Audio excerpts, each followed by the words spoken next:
When you start your Etsy shop, how many items should you list on Etsy? Is it 10, 20, 30, or 100, 200, or even 1,000 items? Or should you make even more listings? So in today's video, I'm going to go through all of the factors to keep in mind and what actually happened to my shop after adding 10 listings a day for 30 days in the month of May, totaling 300 new listings. This includes how many days it took before I got my first sale from a new listing, how many items from the new listings did I sell, and how much time did it take each day to even do all of this. And if you're new here, welcome to Teacher in the Tesla, where I help you grow your Etsy shop from the ground up to success. As an Etsy seller with over 16,000 sales since I started the shop at the tail end of 2018. Now, I just completed a challenge for the entire month of May where I added 10 new listings to my Etsy shop every single day so I could share the results with you guys. So suffice it to say, May was a very busy month with very long days, as I'm also a mom of 2 boys and I work full-time as a middle school teacher. But I really don't think there's any possible way I could have completed this if I didn't feel the need to be accountable to all of you. So here are 5 different factors to keep in mind with Etsy listings,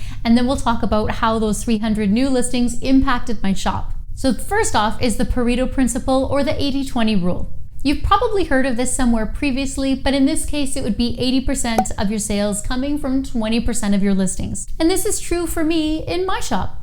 I have had every single item in my shop sell at some point, but overall, most of my sales consistently come from approximately 20% of my listings. I think this happens for a couple of different reasons. First, because Etsy is a marketplace, and once someone purchases something, it does rank higher, at least temporarily.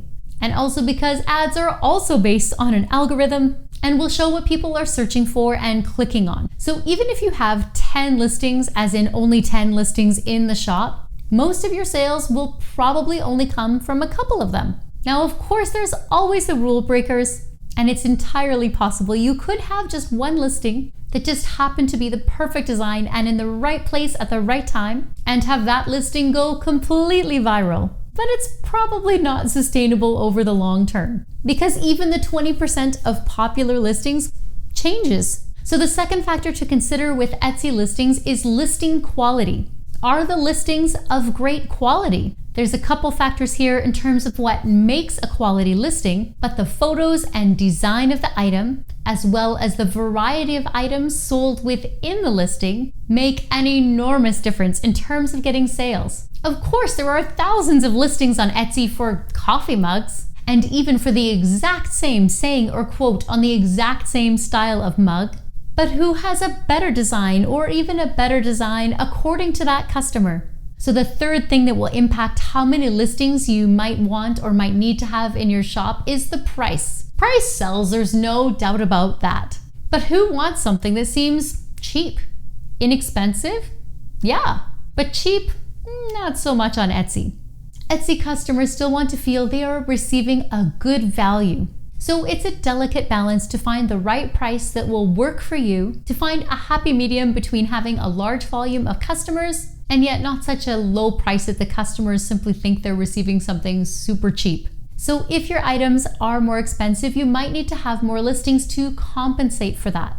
The number of listings you need or want to have in your shop also will depend on trends and on seasons. I'm selling print-on-demand clothing in my shop, and it seems obvious that tank tops will be more popular in the summer and hoodies will be more popular in the winter. I wouldn't expect to sell very many t-shirts about Santa in June, but in June I would probably start to expect sales for the 4th of July. You can have absolutely the best design, photos, and price for a 4th of July tee and advertise it endlessly in January, but likely shouldn't be surprised if the 4th of July t-shirt doesn't sell in the middle of the winter. Trends also influence the number of Etsy listings you should have big time. Again, if you only have 10 listings, but they are all around that 4th of July theme, that likely isn't enough listings to really knock the ball out of the park on a consistent basis. So having 10 listings in the same niche might be detrimental if they are also seasonal. The fifth thing that might influence the number of listings you need is your ability to demonstrate social proof. Demonstrating that other people like your shop or the items in your shop is critical to turning customer views into buyers in your shop.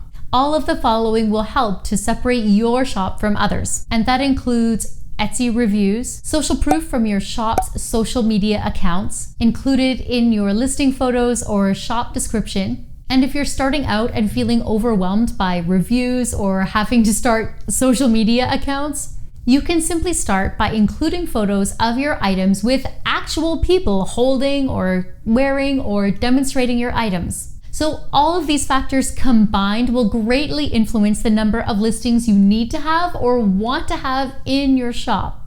You could be successful with 10 listings, all for the same item with different keywords. Or you might need 100 items because you want to have more seasonal items such as summer vacation tank tops or Christmas sweaters.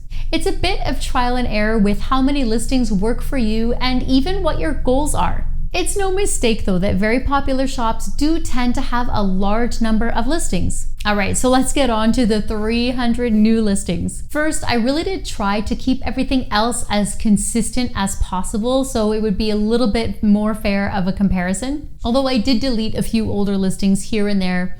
Think of it as some spring cleaning. I started the month with 653 listings and now have 937. Now the month of May started off pretty strong for my shop.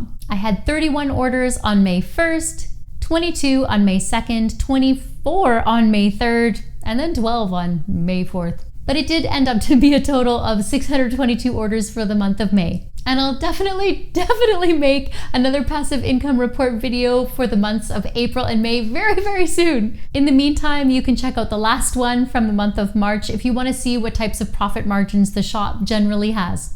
I should emphasize again, I really didn't change anything else in the shop significantly and really tried to keep things the same. So I intentionally didn't post to social media and I didn't increase my Etsy ads budget to accommodate for the newer listings, which I kept at $20 a day. So how hard was it to make all these new listings? So I'm not gonna lie, it was pretty difficult to find all the time to make the new listings, especially toward the end of the month. The first 2 weeks were actually pretty easy as I had lots of ideas from previous customers of requests that they had had in the past. And I assume my target audience will like these types of items because they have liked similar items previously. My hope is that they could buy multiple items if I have them in the shop. So after figuring out a bit of a rhythm within the first 2 weeks, the third week felt kind of routine and rather boring. And honestly, by the fourth week, everything felt very routine and incredibly uninspiring and just felt like work I had to get done. I do normally enjoy the process of creating something new that I hope my customers will like, but these listings at the end of the month might be the most boring and uncreative listings I have in the entire shop. Although, despite my own judgments of my own listings, it did keep getting easier toward the end as I started to have more of a routine and I tried to spread the work out over the course of the day versus starting to create the listings at 10 p.m. Worst idea ever.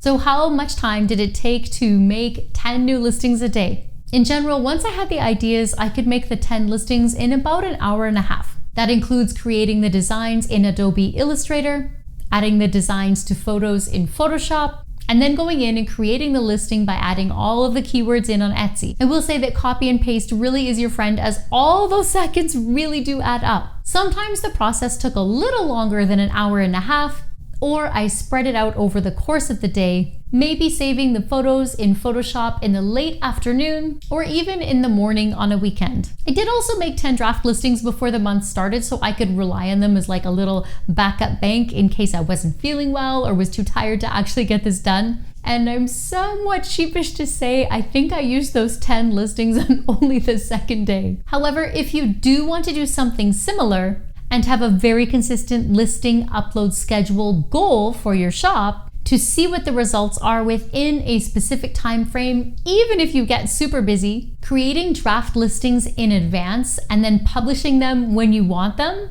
is a great way to go about it if you want to maintain a schedule. However, creating a listing upload schedule is not necessary, and it might be more of something that you find fun to do if you want to see how the results work within a specified time frame, like 10 listings a day for a week. Now, it took 10 days for me to get my first sale of one of my new listings, and I thought when I had my first sale of one of these new listings on May 10th, I just thought it was a fluke. But then every single day for the rest of the month, I had a sale of 1 or even 2 of these new items, which also definitely helped with the motivation to keep going and creating these listings for the rest of the month. Now, if only it was still helping in June. So there's nothing too crazy to report with the results so far, and I think that's for a couple of reasons. First, making 10 listings a day means I can't scour every niche keyword and work to make my listing a million times better than every single other one out there. And making 10 listings a day means the designs are cute, but they aren't phenomenal. So while I do think these are good listings, these are more like boring everyday items that are going to sell to shoppers already finding my shop from some other item. And perhaps more importantly, these items are so boring that the chances of these keywords becoming trademarked is pretty small. I think it's safe to say though that if you were to take these boring listings and start a shop from scratch, it might only take you 10 days to get your first sale after adding 10 boring listings to your shop each day. So if you already have an Etsy shop, what is your goal for the number of listings in your shop? Are you trying to whittle it down? Are you trying to add more items to your shop, or a combination of both? If you're wondering how the addition of these new listings will play out in my shop over the longer term, you can check out my passive income report videos and also my other videos on things that have worked in my Etsy shop, and hopefully they will help you as well. As always, I wish you the very best of success in building your Etsy shop for today, tomorrow, and for well into the future. See you later, superstar.